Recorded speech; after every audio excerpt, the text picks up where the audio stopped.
Assalamualaikum, Dr. Naik, Dr. Zakir Naik. My name is Rashid. I'm a government officer. Talking about unity in the Muslim Ummah. Okay. In terms of scholars in Malaysia, I believe most of us follow same scholars. But when it comes to political ideology, we fall apart into certain Sorry, parties. I can't hear you clearly, sister, brother. Can you say a bit slowly because the microphone is not very clear? Can you speak a bit loudly and slowly? Okay. All right. Better.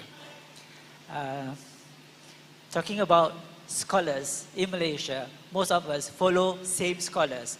But when it comes into political ideology, we fall apart into certain parties. My question is, how to unite them so that all of us will be under one party and our voice will get stronger in parliament?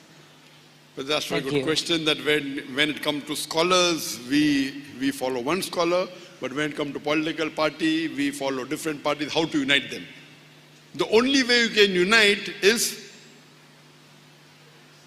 on the basis of Qur'an and Sunnah. You can unite the Muslims, whether he's a politician, whether he's a businessman, whether he's an academician, whether he's a scientist, whether he's a doctor, whether he's a da'i, whether practicing. Only way you can unite, this is the master key, Quran and Sahih Hadith. And if that person doesn't want to follow Quran and Sahih Hadith, that means he may not be a good practicing Muslim.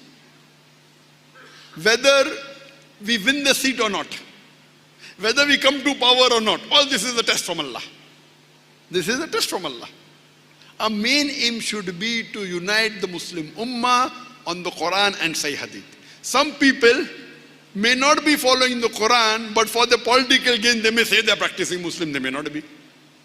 Some people are practicing Muslim, when they come to power, they show they are less practicing because they want to continue being in power. Let not the politics of this world take you away from Jannah. You are a very bad businessman. If you are going to barter the seat of this world for your seat in Jannah, you are a very bad businessman. The seat in Jannah is much more valuable. So what we find that many a times in politics, we are more bothered about maintaining a seat than maintaining the guidance of Allah and His Rasul. In India, I know many politicians who are far away from the deen, but because they will win, because they show they're Islamic, they will prove themselves Islamic, they may not be Islamic. There are some good Muslims who come to power to show themselves secular. What they do? That they start behaving secular. They are good Muslims.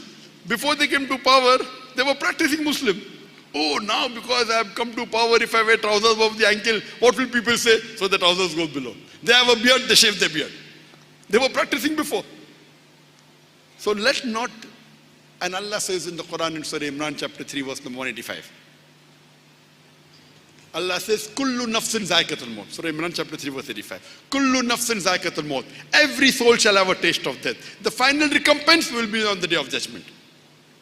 And the person who's safe from the hellfire and enters Jannah has achieved the objectives of this world.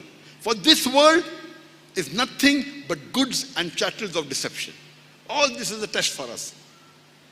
Whether when I do business, am I doing business according to Quran and Sunnah? When I'm doing my academics, am I doing according to Quran and Sunnah? When I'm doing my profession, when I'm doing my job, am I honest or not? So all this is Quran and Sunnah. So the only way you can unite the Muslim Ummah is on the Quran and Sunnah. Whether they come to it or not, you at least be on Quran and Sunnah. Correct? What should we say? Whether you're able to do it or not, you stick to the Quran and Sunnah. If everyone goes away, you stick, at least you will go to Jannah. If I stick, at least I will go to Jannah. A Jannah is very precious. You cannot barter the Jannah for anything in this world. For any power in this world, for any wealth, $1 million, $1 trillion, $zillion dollar. You cannot barter it for the Jannah. Our beloved Prophet Muhammad said, a believer lives in this world like a prison. An unbeliever lives in this world like paradise. So once a Jew approached a scholar, I think Ibn Qayyum or Ibn Hajar, and he told him that you are a judge, you are so rich, I'm poor. How come world is present for you and Jannah for me? So he told him, if you come to know what will happen to you in Akhirah, because you are doing shirk, you'll go to Jahannam, this world will be Jannah for you. And me, if I follow the Quran and Sunnah and go to Jannah, all this judge and the wealth is like a prison for me compared to the pleasure in Akhirah. So if we live like that this life is the test for the hereafter, and we follow the Quran and Sunnah, inshallah, peace will be with you. If you understand the concept of Islam, irrespective of what the enemies do to you, you will be peaceful. Because your Jannah is in your heart, not in the dunya. Hope that answers the question.